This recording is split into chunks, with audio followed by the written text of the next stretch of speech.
জয় জগন্নাথ। শ্রীমদ্ ভগবদ গীতা নবম অধ্যায় 22 নম্বর শ্লোক। সুন্দর শ্লোকটি ভগবান কହୁଛନ୍ତି শ্রীকৃষ্ণ বলে ଅନନ୍ୟା ଚିନ୍ତୟନ୍ତି ये मां जनां पर्युपासते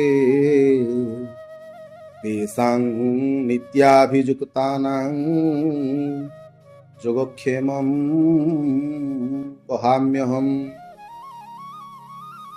অর্থাৎ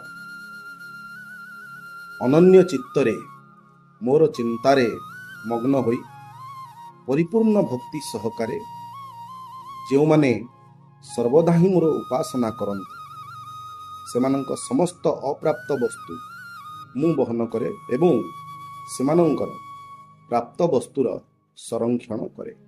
ଜୟ ଶ୍ରୀକୃଷ୍ଣ, ଜୟ ଶ୍ରୀକୃଷ୍ଣ।